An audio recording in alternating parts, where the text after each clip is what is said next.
ਨਮਸਕਾਰ ਜੀ।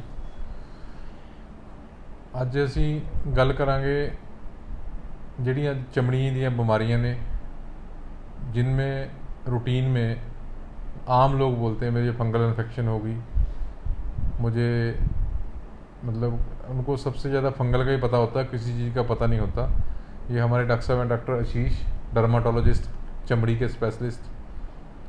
डॉक्टर साहब, फंगल इन्फेक्शन की क्या क्या निशानियाँ होती है जिसको फंगल बोलते हैं? क्योंकि आम लोगों को पता नहीं होता, क्योंकि चाहे वो टीनिया है, चाहे मतलब किसी को सोराइसिस है, चाहे कोई भी डिजीज़ है, चाहे स्कैब, किसी को कोई भी डिजीज़ हो, क्योंकि उनका मेन मकसद ये होता है फंगल इन्फेक्शन है। जी जी सर। रूटीन में बोलते हैं। जी सर। ये सर क्या बीमारी होती है, कैसे होती है और कब होती है, ये ज़रूर बताओ सर। जी सर आमतौर पे हम इसको रिंग वॉर्म भी बोलते हैं, पर ये किसी वॉर्म या कीड़े से नहीं होती है। ये फंगल इन्फेक्शन को हम रिंग वॉर्म भी कहते हैं। फंगल इन्फेक्शन यूजुअली हमेशा जहाँ पे भी जो नमी वाली चीज़ें हैं ना सर, जहाँ पे भी जैसे हमारे ग्रॉइंस हैं, जांघें हैं, ठीक है सर, वहाँ पे ज़्यादा होती है।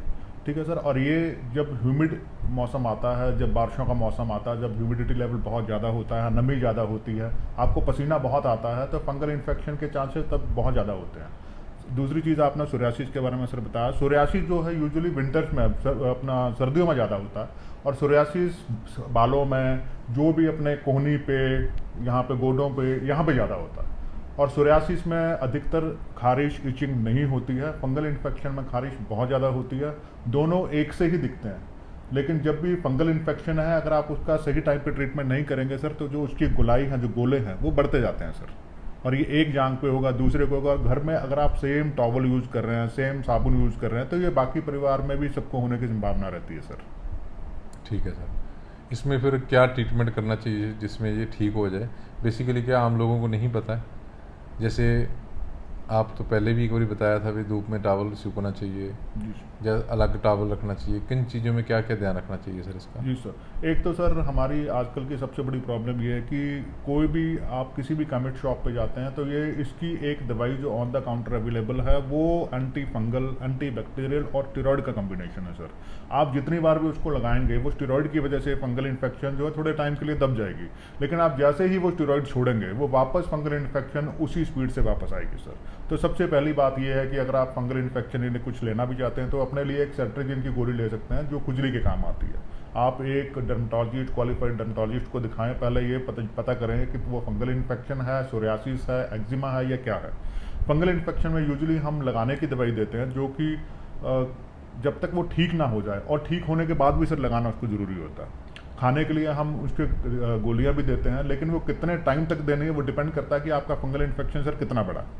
अगर आपका बहुत ज़्यादा फंगल इन्फेक्शन नहीं है, तो हम सिर्फ और सिर्फ लगाने के लिए एंटी फंगल ट्यूब देंगे सर। अगर फंगल इन्फेक्शन बहुत ज़्यादा फैला हुआ, तो ट्यूब के साथ साथ हम खाने की गोली भी देते हैं। हाँ, सेट्रेजिन की गोली भी साथ में रहेगी, तो आपको ज़्यादा, ताकि आपको बहुत ज़्यादा इचिंग ना हो। जी सर। और जैसा आपने बताया सर, टॉवल हर दूसरे या तीसरे दिन धोना ही चाहिए, और धोने के बाद धूप में सुखाना चाहिए। अगर मौसम धूप नहीं है, तो आप उसको प्रेस करके ज़रूर यूज़ करें। आप अपने अंडरगारमेंट जो हैं वो कॉटन के पहने, सिंथेटिक के ना पहने।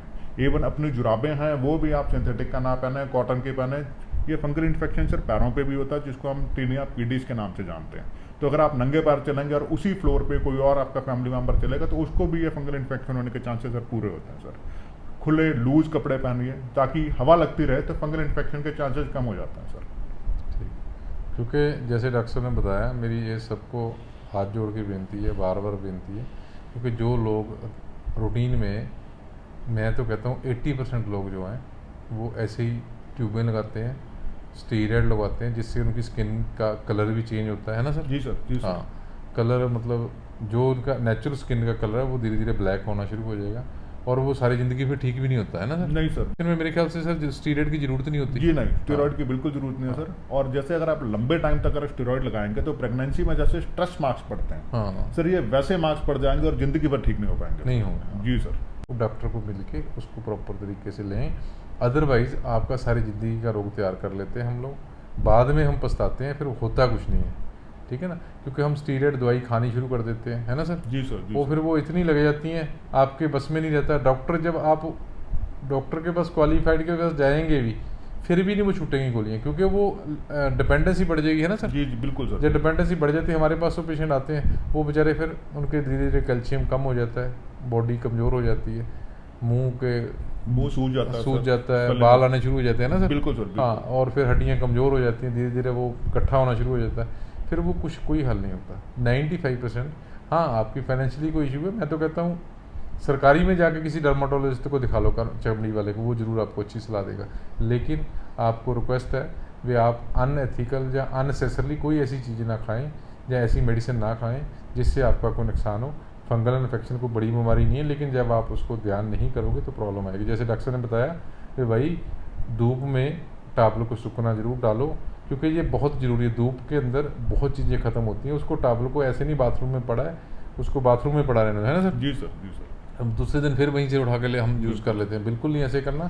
आपने टावल को धूप में सूखना डालो डेली, और जो अंडर गारमेंट्स भी डालते हैं डॉक्टर ने जैसे बताया, उनको ज़रूर कॉटन के डालो, साथ में उनको प्रेस करके डालो तो बहुत अच्छा है, क्योंकि वो करोगे तो आप ठीक हो जाओगे। और कैसे कोई स्टीरॉयड, चाहे वो क्लोबिटासोल है, चाहे वो बीटामेथासोन है, कोई भी जो दवाइयाँ होती हैं उनको अननेसेसरी ना लगाओ। एक बार डायग्नोज करा के, आपके पास कोई फाइनेंशियल इशू, डॉक्टर को बता दो भाई मेरा फाइनेंशियल इशू है, तो लेकिन मैं बार बार नहीं आपको दिखा सकता, मेरे को पक्की दवाई लिख दो, मैं वो लगातार मैं कितने दिन खानी। तो मेरी सबको रिक्वेस्ट है आप अपना ध्यान रखें और प्रॉपर तरीके से ट्रीटमेंट लें। धन्यवाद।